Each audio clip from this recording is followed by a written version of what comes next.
NEET का result announce हो चुका है। जो लोग कामयाब हो चुके हैं उन्हें बहुत बहुत मुबारक। फैज़ बताएंगे आपको कि किस तरह से डॉक्टर बनने का ख्वाब पूरा हो सकता है बाहर मुल्कों में जाकर।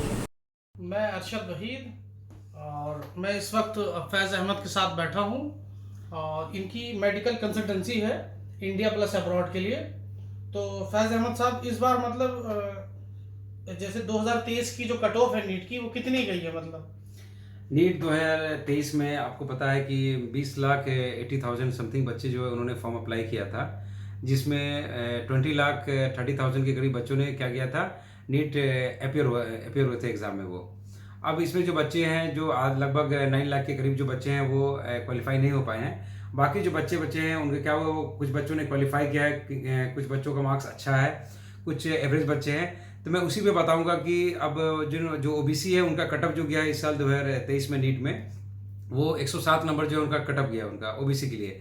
और जो जनरल का कटअप है वो 137 नंबर है उनका कटअप गया है। अब जी कुछ बच्चे ऐसे हैं जिनका मार्क्स जो है बहुत अच्छा है, जैसे जनरल के लिए 590 प्लस जिन बच्चों का मार्क्स है उन्हें इंशाल्लाह इंडिया में गवर्नमेंट मेडिकल कॉलेज मिल जाएगा। कुछ बच्चे ओबीसी के हैं जिनका 570 मार्क्स है, उन्हें भी गवर्नमेंट मेडिकल कॉलेज मिल जाएगा। अब बच्चे बच रहे हैं कुछ ऐसे जिनका लगभग 500 मार्क्स है, 550 मार्क्स है, 530 है। ऐसे बच्चे भी जिनका मार्क्स आया है, ये भी बच्चे अच्छे हैं, इन्होंने काफ़ी मेहनत किया है।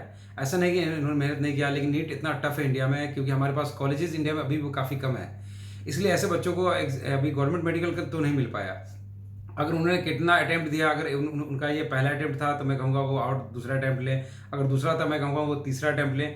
लेकिन अगर कुछ बच्चे ऐसे हैं जिनका 500 से नीचे मार्क्स कम नीचे है, जैसे कि लाइक 400 है या 350 या 300 मार्क्स है, तो इसमें मैं पेरेंट्स को कुछ मैं चाहूँगा उनके उनके लिए जो है काफ़ी नॉलेजफुल होगा।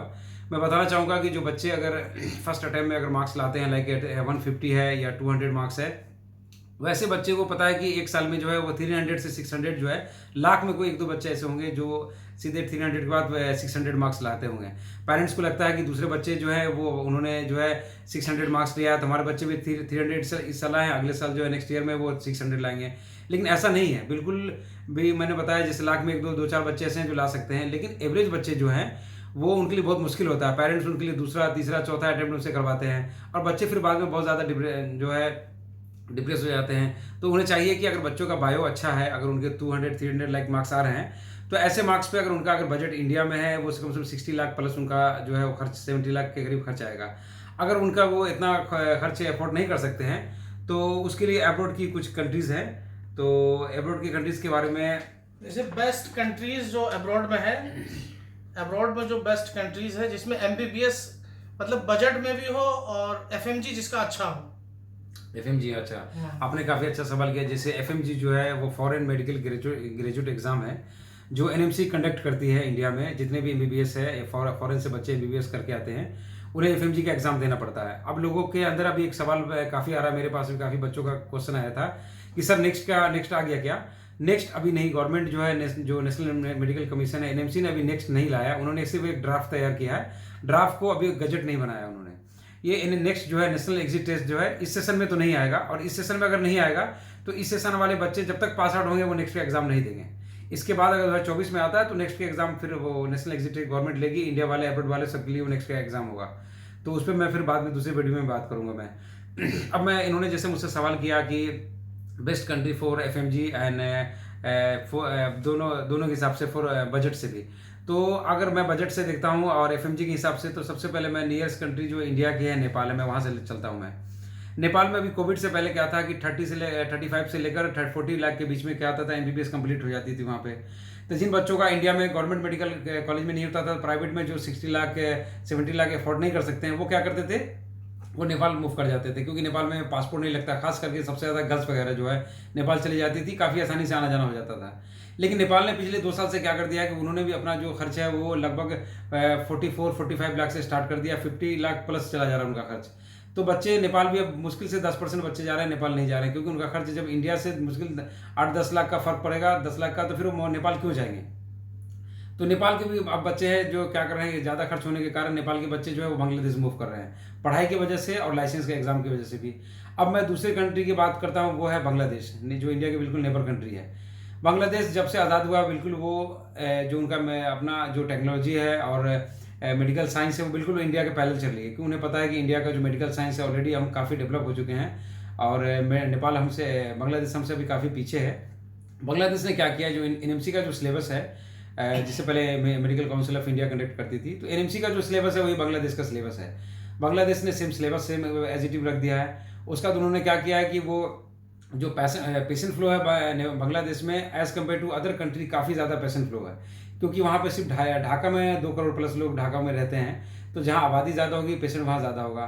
तो जब भी कोई डॉक्टर कितना भी कितनी अच्छी स्टडी करे, मार्क्स जितना भी अच्छा लेकर आ जाए, जब तक वो पेशेंट अच्छे से नहीं देखता है वहाँ पे तब तक वो एक अच्छा डॉक्टर नहीं बन पाता है।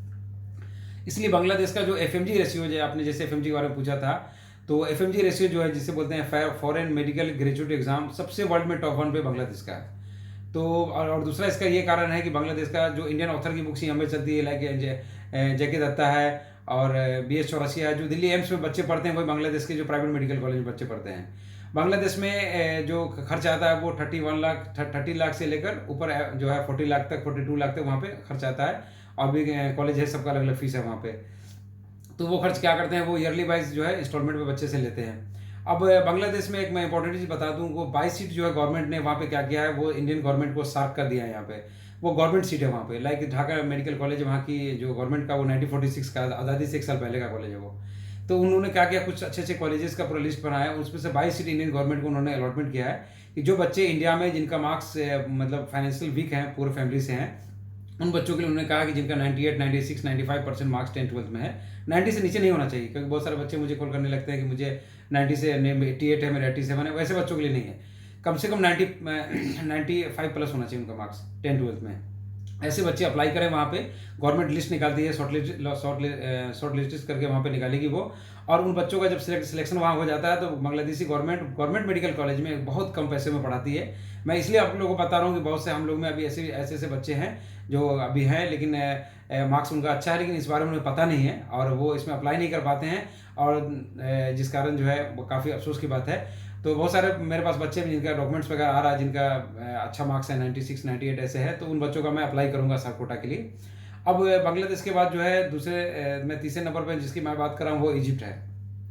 इजिप्ट में जितना अभी पिछले 2 साल से इजिप्ट में थोड़ा मूवमेंट ज़्यादा बढ़ा है अभी बच्चों का। तो इजिप्ट में जितने भी कॉलेजेस हैं, जैसे कैरो है, एनसम्स है, अलेक्जेंड्रिया है, मंसूरा है, जितनी भी यूनिवर्सिटी है, सारी की सारी मिनिस्ट्री ऑफ हेल्थ की है वहाँ पे। और जैसे हम फॉर्म फिलअप करते हैं, उसमें कोई बच्चा कहता है कि मुझे सिर्फ कैरो ही चाहिए या अलेक्जेंड्रिया चाहिए, तो ऐसा नहीं है बिल्कुल भी। कोई भी कंसल्टेंट आपको ऐसा कहता है कि मैं आपको कैरो दिला दूंगा, तो बिल्कुल भी ऐसा नहीं है। हम फॉर्म फिलअप मिनिस्ट्री का करते हैं, उसमें क्या होता है कि 3 ऑप्शन आता है, उसमें जब 3 ऑप्शन हम डाल देते हैं, तीनों में से कोई भी एक कॉलेज क्या करती है, वहाँ की मिनिस्ट्री आपको चॉइस करके आपको दे देगी। तो इजिप्ट में भी 5 ईयर्स प्लस 1 ईयर जो है वहाँ पे पढ़ाई है। और जो चौथे नंबर में अभी बात कर रहा हूँ वो है रशियन कंट्रीज़। रशियन कंट्रीज़ में बहुत सारी कंट्रीज़ हैं, यूक्रेन को अभी साइड कर दें तो अब बच रहा है जो वो किर्गिस्तान, कजाकिस्तान, उज़्बेकिस्तान और रशिया।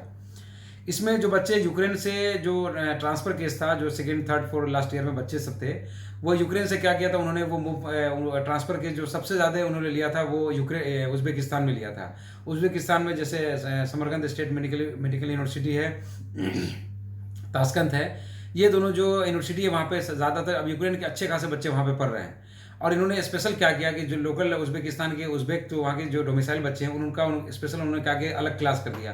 और जो भी इंडिया के बच्चे हैं या नेपाल के हैं या पाकिस्तान के बच्चे हैं, उनका एक साथ उन्होंने क्लास कर दिया और सारे बच्चे एक साथ वो क्लास कर रहे हैं वहाँ पे। ज़्यादातर इंडियन हैं, लेक्चरर हैं ज़्यादातर वहाँ पे, और वो क्या करते हैं इंग्लिश में, बिल्कुल यूके इंग्लिश में पढ़ाते हैं वो, और FMG सिलेबस के हिसाब से ले चलते हैं। यहाँ पे भी अभी बच्चे काफ़ी मूव कर रहे हैं, क्योंकि यहाँ का खर्च थोड़ा कम आता है। यहाँ पे लगभग 24 लाख से लेकर 30 लाख के बीच में खर्च आता है। डिपेंड करता है, बच्चे अगर हॉस्टल में लगते हैं तो कम उसका हो सकता है 26 खर्चा है, अगर कॉलेज के पास रहते हैं तो 29-30 के करीब खर्च आएगा। तो इस तरह से 4-5 बच्चे वहाँ पे एक साथ जो है रूम लेके भी रहते हैं वहाँ पे, तो खर्च कम आता है। तो इन सारी कंट्रीज़ जो है जो MBBS में जो इनका यहाँ पे अगर सिलेक्शन नहीं हुआ है, जिनका 200-300 मार्क्स है या 350 ऐसे मार्क्स है, तो उन्हें ज़्यादा अटैम्प्ट, अगर उनका बायो कमज़ोर है तो यहाँ अटैम्प्ट ले, लेकिन ज़्यादा अटैम्प्ट लेने से उन्हें फ़ायदा नहीं है, क्योंकि 4 लाख 6 लाख रुपए इंडिया में 2-3 साल में जब ये लगा देंगे, उतनी तो 1 साल की फीस उनकी दिलाई जाएगी वहाँ पे। ऐसे बच्चों के लिए मैं चाहूँगा कि उनके पेरेंट्स जो है MBBS एब्रॉड में उन्हें भेज सकते हैं, गवर्नमेंट उनका एग्ज़ाम लेती है।